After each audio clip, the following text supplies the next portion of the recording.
আজকের দিনটা পুরোপুরি গেছে আমার একটা হেকটিক ডে বলতে পারো। খুব চাপের মধ্যে ছিলাম। ভিডিওটা দেখতে থাকো তাহলেই বুঝতে পারবে। সকালবেলা ঘুম থেকে উঠে মেয়েকে স্কুলে নিয়ে গেছিলাম, কেন কি আজকের দিনটা ছিল 28 তারিখ। আজকে থেকে মামামের এক্সাম স্টার্ট হয়েছে। প্রায় দিনের মতো মামামকে স্কুলে রেখে আমি চলে এসেছি। এসেই বাড়িতে টুকিটাকি কিছু কাজ করে আমি আবার ওকে নিয়ে স্কুল থেকে চলেও এসেছি।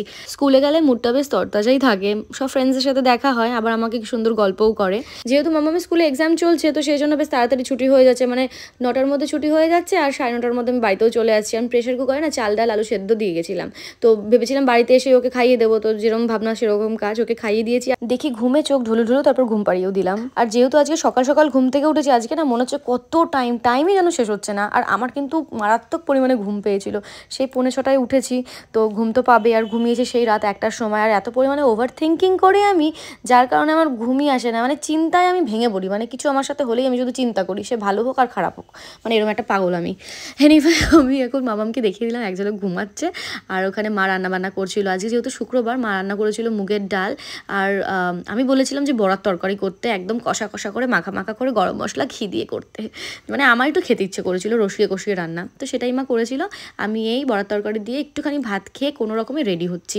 মানে অন্যদিন না আমি খুব লেট হয়ে যাই, মানে আজকে ফ্রাইডে, মামামের আজকের দিন, মানে এই ফ্রাইডে করে ওর ডান্স ক্লাস থাকে, 2:30 থেকে ডান্স ক্লাস থাকে, আমরা দুটো ট্রেনে যাই। তো সেই জন্য খুব ঝটফট করছিলাম। মানে প্রায় দিনই আমি স্টেশনে যাই, লেট হয়ে যায়, মানে ট্রেন ঢোকে ঢোকে, আর আমি তখন গিয়ে উপস্থিত হই স্টেশনে। তো আজকে এত সুন্দরভাবে তাড়াতাড়ি করে আমি গেছি, আর আজকেই ট্রেন লেট। এত রাগ উঠে গেছে, ভেবেছি যে যাবো না, আর যাবো না করেও আমরা গেছি। আজকে এত ট্রেনে ভিড় ছিল, স্বাভাবিক, ট্রেন লেট মানেই ভিড়।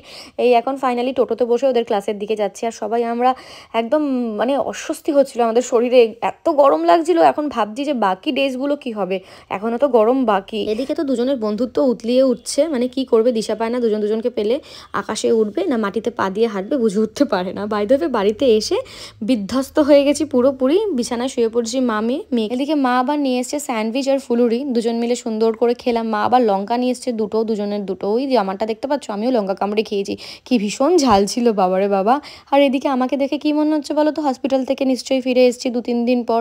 কতদিন অভুক্ত, আমি খেতে পাই না ঠিক করে, আর ঘুমাই না। পুরো দেখে অমনটাই লাগছে না বলো? তোমরা কমেন্টস করে আমাকে জানিও। আমার হাসিও পাচ্ছে এই ক্লিপসটা দেখে, যে আমি কিভাবে খাচ্ছিলাম হাবাতের মতো। অ্যাকচুয়ালি আমার খুব খিদে পেয়েছিল, আর এই টাইমটা ঠিক মারাত্মক মাথা যন্ত্রণা করছিল। অ্যাকচুয়ালি ওই গরমে গেছি এসছি, প্লাস হচ্ছে গিয়ে জার্নিটা সহ্য করতে পারিনি। সেই সকাল 6টা থেকে জার্নিটা শুরু হয়েছে। মানে আমি একটুতেই না হাঁপিয়ে যাই, জানি না কেন, খুব টায়ার্ড হয়ে যাই আমি, কোনো রকম জার্নি সহ্য করতে পারি না, মানে একটু ল্যাদোস টাইপের আমি। এনিওয়ে মাথাটা প্রচণ্ড ব্যথা করছিল, মনে হচ্ছিল দেওয়ালে টাকাই। এদিকে মাম্পি এসেছিল, বেশ গল্প করছিলাম, ও আমার জন্য কটা চকলেট নিয়ে এসেছিল। আর ভিডিওটা এন্ড করা হয়নি, তো সেই জন্য ভাবলাম এই রিলসটা দিয়ে এন্ড করি। অ্যাকচুয়ালি এটা আমার আর মামামের ফার্স্ট রিল। আচ্ছা, আজকে